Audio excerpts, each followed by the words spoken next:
Good afternoon. Today I would like to tie a pattern that I've written about a number of times on the blog, the 100-year dun.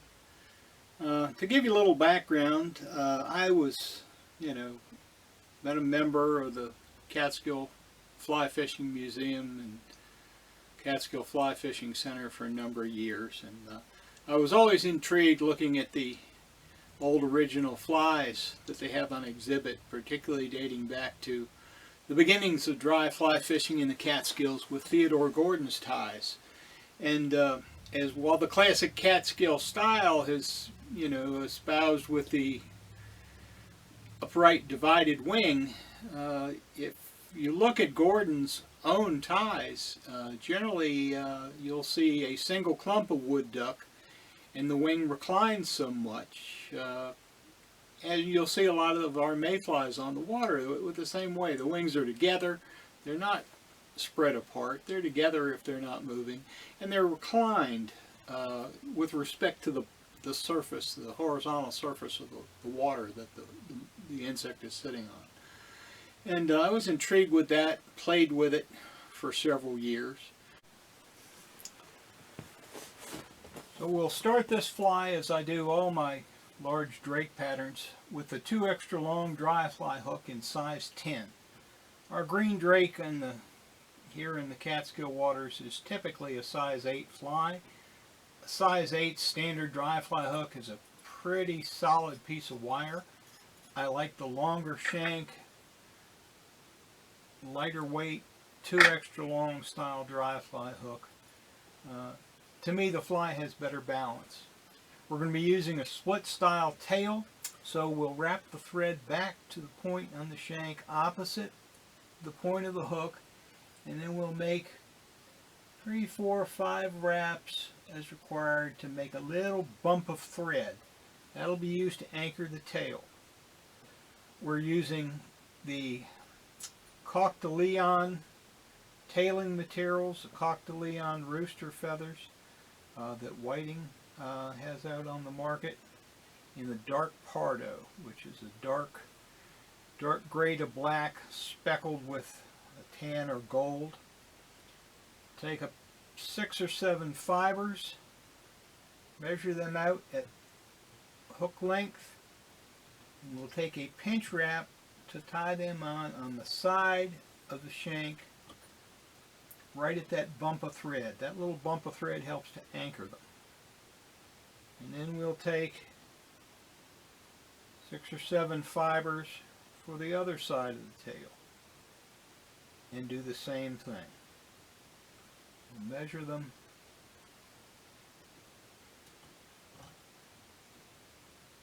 That pinch method on the side that you normally do on the top of the shank, anchored against the bump, and we have a very nice multi-fibered split tail. I'm going to wrap a nice underbody of the thread for the biot.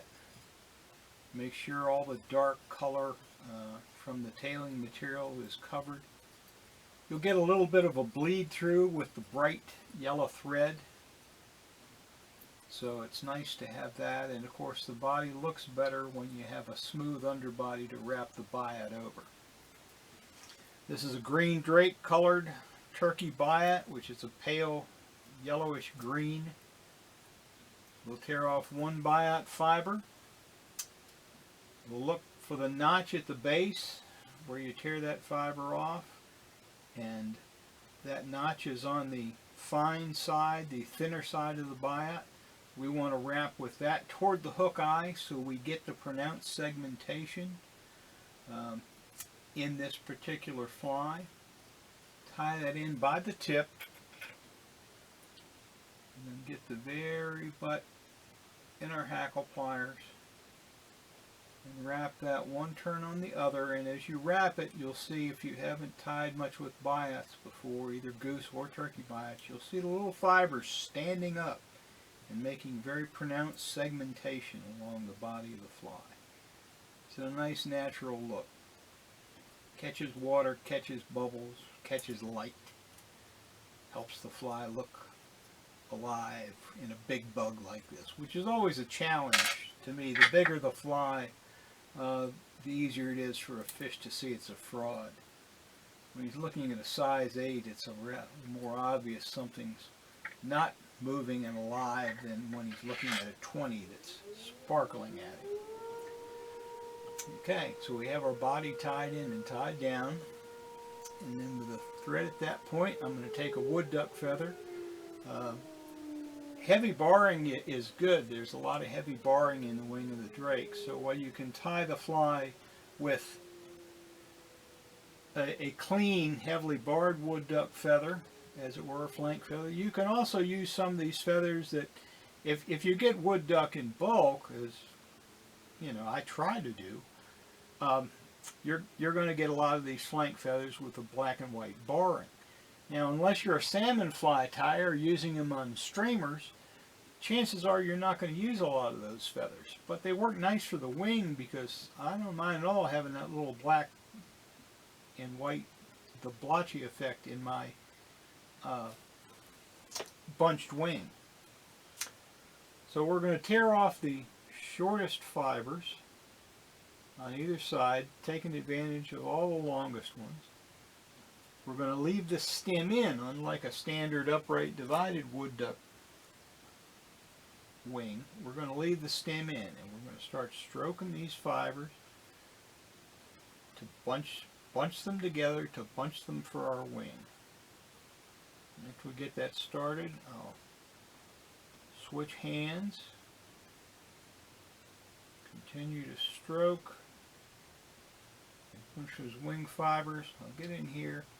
I'll measure my wing length as equal to the full length of the shank, and then I'll pinch it, tie it in on top of the hook right in front of the bump where the biot was tied off. Clip the end of the feather at an angle and tie it down. And we're going to lift this up. We're going to take several wraps of thread behind it to help it begin to stand up. This thread feels like it's, or this feather feels like it's fairly stiff. We should be able to take good thread control and go in here and start posting that.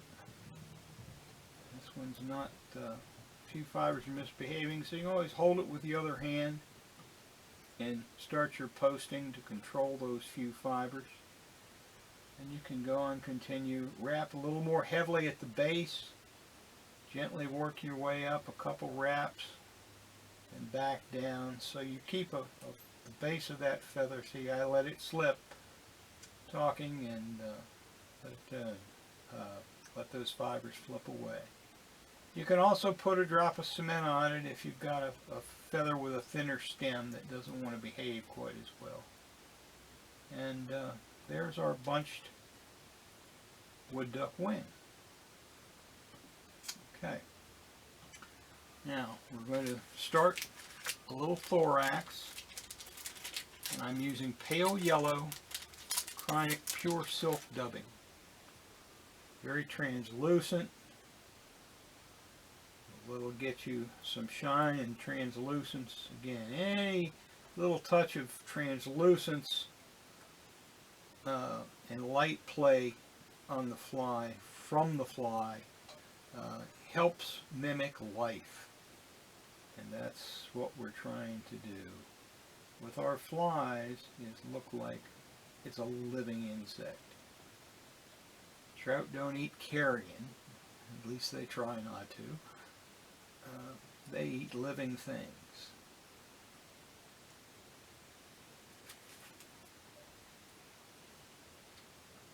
So we'll wrap that.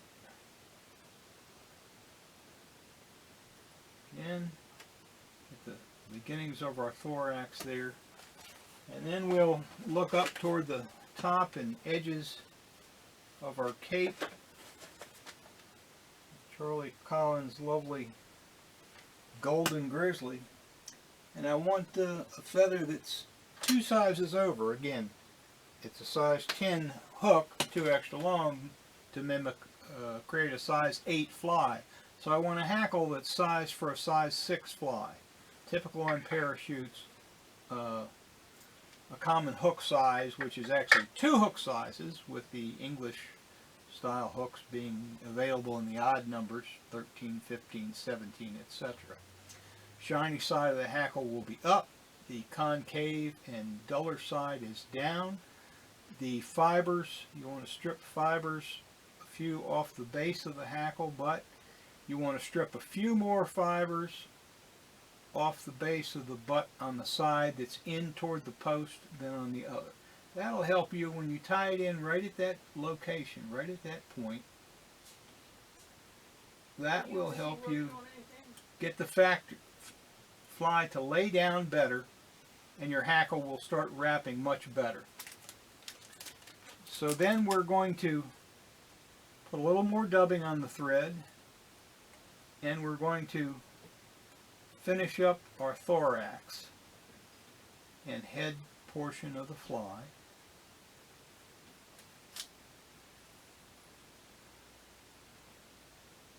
I love how dubbing sticks to the fingers. Take a couple wraps back here over the butt of the hackle. Just a touch more of the silk dubbing on my thread. And then we will finish the thorax and the head of the fly. Take a couple wraps of the thread. And now we're ready to wrap our hackle. The center quill of the tip in the hackle pliers. And this hackle, I let it turn while I was talking, and so it's going to give me some grief at the moment. So we're just going to have to try to get it to behave.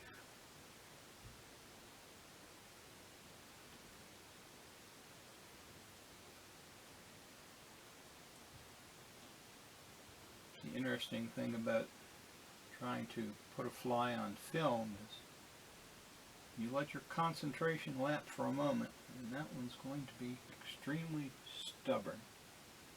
I'm going to force it to start wrapping properly. I think. There we are. And you want to wrap tight down to the base of our feather wing. And I do these much heavier than a standard parachute. Again, big fly, and the way I want it supported on the water. That back, pull those up, leaving the tip of the hackle down so you can catch it with the thread, tie it off, tie it down very securely. Then we'll get in with our scissors and cut off the tip.